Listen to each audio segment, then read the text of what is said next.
Coba bisa balik ke slide nomor 4 kalau nggak salah. Nomor 4. Ini saya di Kementerian Keuangan mencoba menganalisa kenapa sebelumnya nggak ada keributan, terus akhirnya ini tiba-tiba ada keributan. Kalau kita lihat tabel ini yang tadi juga dipakai oleh Menteri Sosial, itu jumlah penghapusan dan penggantian PBIJK yang dihapus tuh di bulan Februari tahun 2026 naiknya atau mencapai 11 juta orang. Itu hampir 10% dari total kan, dari 98.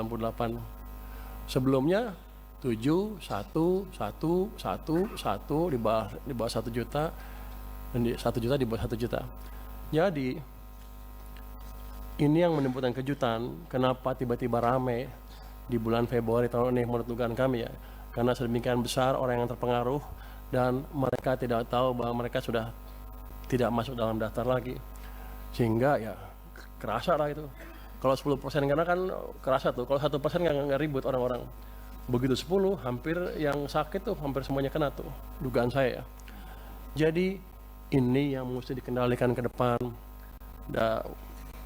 Kalau ada angkanya drastis seperti ini ya di smoothing sedikit lah. Di average 3 bulan, atau 4 bulan, atau 5 bulan terserah.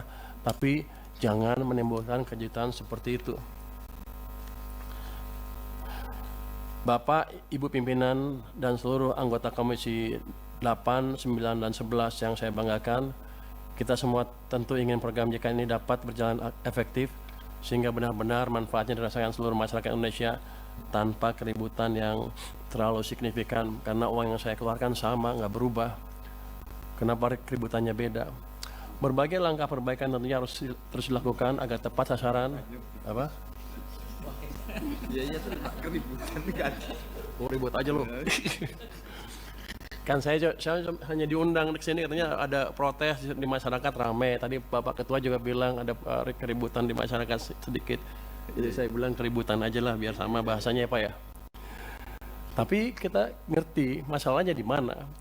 Jadi dengan sejalan dengan tersebut, upaya perbaikan ketetapan sasaran senantiasa harus mempertimbangkan hal-hal sebagai berikut. Tadi Pak Menkes sudah memberi permintaan berapa bulan, segala bulan. Saya perkuat sedikit deh. Pertama, perubahan data PBIJKN pada prinsipnya merupakan upaya untuk meningkatkan kualitas dan tata kelola program JKN agar lebih tepat sasaran, melindungi masyarakat miskin dan tidak mampu. Itu. Jadi pemutahirannya jangan bikin keributan.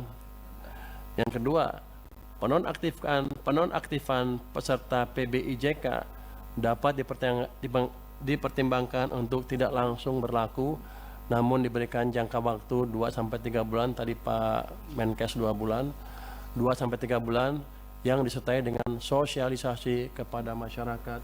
Jadi begitu mereka masuk list, tidak masuk lagi ke daftar PBI, langsung trigger sosialisasi ke mereka bahwa mereka tidak masuk lagi ke list itu, sehingga mereka bisa melakukan tindakan yang diperlukan, entah membayar dengan tempat lain atau gimana.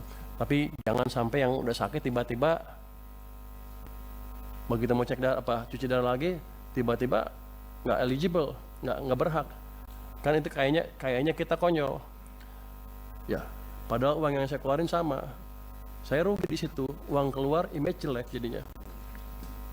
Pemerintah rugi dalam hal ini, Pak.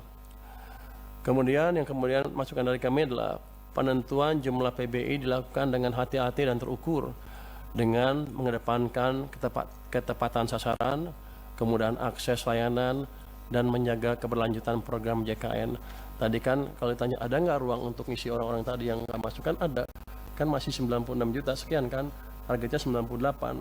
Harusnya kalau prosedurnya clear, nggak ada masalah itu. Jadi masalahnya adalah masalah operasional, masalah manajemen, dan masalah sosialisasi yang harus bisa dibereskan secepatnya. Kalau itu membuat uang yang saya keluarkan untuk Anda lebih kecil, saya mendukung. Ribut dikit nggak apa-apa. Tapi ini kan sama, uang yang saya keluarkan sama, ribut lagi. Saya rugi banyak, Pak. Ke depan tolong dibetulin. Dengan demikian penjelasan kami tentang dukungan APBN 2026 untuk mendorong efektivitas program JKN dalam rangka mewujudkan SDM unggul, sehat, produktif, dan berdaya saing untuk menghadirkan Indonesia yang tangguh, mandiri, dan sejahtera. Terima kasih. Download Tribun X sekarang. Menghadirkan lokal menjadi Indonesia.